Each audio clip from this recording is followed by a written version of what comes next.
So we're still relatively small. So we screen, we get the pallet in, actually have the pallet coming tomorrow or Wednesday. And we screen it, we fill these 2 large bins up, and then we still plant by hand, we fill by tray by hand. So we'll take a tray that's been cleaned and sanitized. And then I just get a feeder scoop from like any kind of Tractor Supply store, right? And like 1 full scoop is probably good for 1 tray, if that.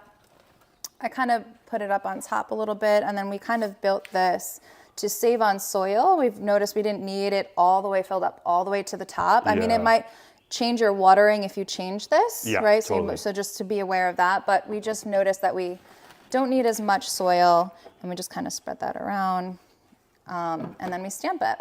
I just stamp it a little bit, because then when I get to a certain, I stack them a little bit. I press it down when they're stacked. Yeah, I think that it's like this is the stuff I love about visiting farms is. And then you get those nice like little lines right there. Yeah. But I'll do that when I stack like a good 10, 12, and then just to save time. Yeah, the more efficient, the better. Yeah. But this thing, it's such a simple tool, right? It's just like out of a piece of wood or something like that. And for people that want a specific height in there. Almost like if you make your own stamper, right? Yeah, you just kind of find something to just kind of knot in. Yeah, but that's so smart, because like otherwise you're kind of, not want to say forced to fill the top, but you can get uneven soil level without something like that. So if you wanted to fill it up halfway, then like something like this, anyone can make at home.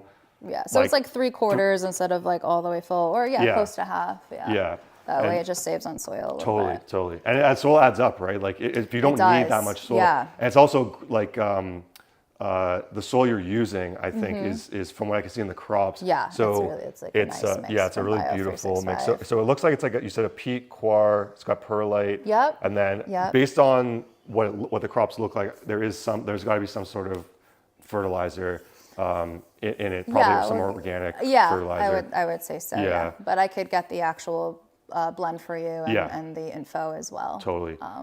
And then from there, so once you fill the trays. So once I fill the trays up, it's like a very small space. I'm just right behind here. I stack them up here, and then I would lay them out here for planting. Yeah. So we could even, if you want. So when you plant them, most people will generally seed by hand, which you guys have done for a while. I did. So first it was by hand, and then I started to pre-measure it, but then it was like pre-measuring the day before or the morning of, and then I tried doing it like the week before. And I have a staff member a part-time person that kind of helps me here and there. So she would be pre-measuring on Fridays and kind of just prepping me for a big planting on Monday, because I do all the planting myself. And at this point now, we had to get something like the little green seeding machine, because that not only saves me time, but it also saves my staff member time. So instead of her measuring seeds for me, she's actually planting now for me on Fridays. Amazing. Instead of, So I get a head start on all my specialty crops, a little bit of the longer crops. And it helps it because now the longer crops are not going into the weekend where I have to take them out. Yeah. And now it's going into it times it with everything else that needs to come out for the week. And then they're just ready. It's have that beautiful true leaf. So do you think you would have transitioned to have staff plant if it was manual, or is it too important? No. So that was really the reason why. Like, I'm not. We're joking around. Like, I'm not this big farm. Like I'm so happy you want to come, but I'm not this like huge facility. But we're not at the point of where we want to scale yet. We homeschool. We have 2 young kids at home. You know, we're happy with the customers are amazing. Like, we're happy where we are right now. It's how do we get more efficient in what we're doing now, right? How can we keep growing in that space without having to lease something or get this huge business loan out and restructure everything, which is eventually going to be the future. But how do we work right now in the most efficient way? And that's where we found first it was getting the quick cut harvester, and then now with the little green seeding machine. And it's making my work faster, but then it's also easier to train someone else. So eventually we could get away. And Totally. you think of like your business goals, and it's sad to say like a family vacation is a business goal of mine, but you know, just having that, you know, day to day, week to week, as you know. Yeah. And it always stuck in my head. It's not profitability. It's the burnout. Yeah. That is the issue for microgreen farms. Totally. Yeah. It's to be honest, it's a good problem to have. Yeah. When you think about general business, it's pretty hard to make money, like in average business. With microgreens, I don't want to say it's easy because it's not. No, it's still, like, you know, it still takes time to learn and Yeah. to scale and to understand the crops, understand how to sell. Yes. Which obviously you've been able to do very well with having so many different chef customers. But once you get to a certain point, like if you don't plan in advance, you're going to find yourself just in the task day in, day out, and you don't have the energy to start researching what are better ways to do things. Yeah. How can I You're harvest just faster? How head down in those tasks. Yeah. And then by the end of the day, when you would normally maybe do some research and figure out, okay, like how can I seed more efficiently, or how do I harvest more efficiently? You're so tired and burnt out that you're just like, oh, I just want to relax and like spend time with my family or whatever. So like two things that I knew that these were great investments was, one, for the harvester. I don't know why I did this, but I had a photo shoot on harvest day. I'm like, I don't know why I did this, because I was just like me and one other girl. I'm like, what? I was like, oh, she could get some action shots. I'm like, no, but like that's not like what were you thinking? So I was behind in harvesting because we had to do the photo shoot, but then I just ran everything through that quick cutter, and I'm like, we just saved like the 2 hours that it took for that. And then the little green seeding machine, like it's just, you don't realize like the day-to-day how much it is on your body and standing for so long. So the fact that you could get it done so much faster, I'm like, oh, my legs don't feel as heavy at the end of planting day. Like I have energy now to go like cook dinner and be with my kids and like be present, which is what I want to do. Obviously, it's hard as a working parent, or, you know, when you own your business in general. So the fact that it's just like less hard on my body after an end of a long day is you know, definitely feel the difference. Totally. Yeah, physically. That's amazing. And one thing that it looks like you're slowly moving towards from using the harvester and the seeder by hand is you've got this conveyor belt here, which is, I think, I found out about this conveyor from a farm that was a beta tester of the seeder. And he was like, he put it on a conveyor belt, and I was like, wow, that's incredible. Like, it's so much faster on the conveyor belt. And I was like, whoa, you can attach the harvester to the conveyor belt, you can attach the seeder, and potentially, if you want to, a misting bar or other things that you can DIY pretty easily.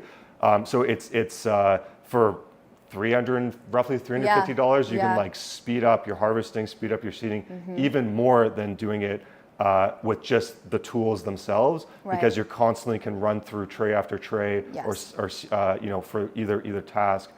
So I'm excited for you guys to start using that, because I think you just got this recently, right? We just got it, just built it. So now we're just kind of playing around with like, how can we do it right now? It's like, obviously not like, don't want to use it as a table, but we've been using it on the conveyor belts after we push through the harvester, the trays, it goes onto the conveyor belt, and then the trays get dumped.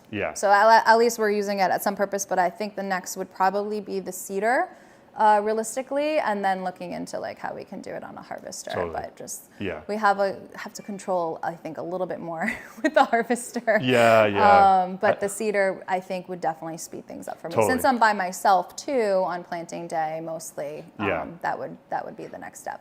And I'm excited to see that. So after you seed, so you'll use the seeder now to seed we on the stack table. dry, and then I'll put it out. I closed the thing, but we'll put it outside to water on the table. Restock it, and then right behind you we have germination racks right here, and then they'll be in here. So like some of these are planted Friday, so they're like good to go to come out at some point. And I also I only have like 2 popcorn, and I used to grow it in there, but it was a pain to try to hide it with the light. So these are going right now. Oh, nice.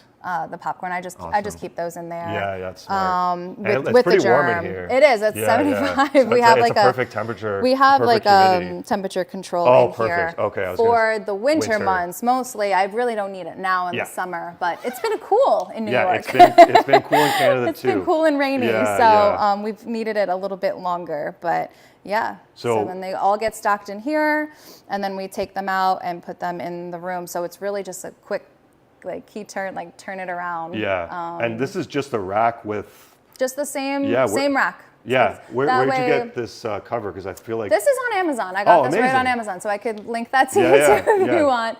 Because it opens up in the back, you can open up the sides. Yeah, it's I've never seen we have this the specific one temperature before. control over here for the So it's got a heater connected to that. No, I purchased the heater separately. Got it. Okay. Oops, sorry. And then it's like an AC Infinity over here. Oh, cool! It's got AC in there too. Yeah, AC Infinity I think is the company. That's so cool. I've never seen such a small... And then you could set that up, and the heater goes right underneath, and then it incredible. keeps it nice and warm in the winter. But again, we don't need it. We don't need it for the summertime. Yeah, like it's always... this is why I love coming to farms, because it's like these small things that just make it so much easier. If you're just starting a farm, or even if you've been growing for 5 years, like this is a low cost solution. And that's on Amazon too. I mean, that's a little more pricey, but not as much. I mean, maybe $99. Yeah, but like, to buy a germination chamber costs Oh yeah, so you just kind of make your own. Yeah, you kind of make your own. So. And then the second one's just for like over when you need more. Yeah, this is a second one now. So we have a second one. I don't need it. I put it away. But this is for. And then also we were playing around with the shelves, because in the winter we might put some lights on in the winter, and maybe try some edible flowers to keep those going in the winter, because we have some outside growing right now seasonally, but.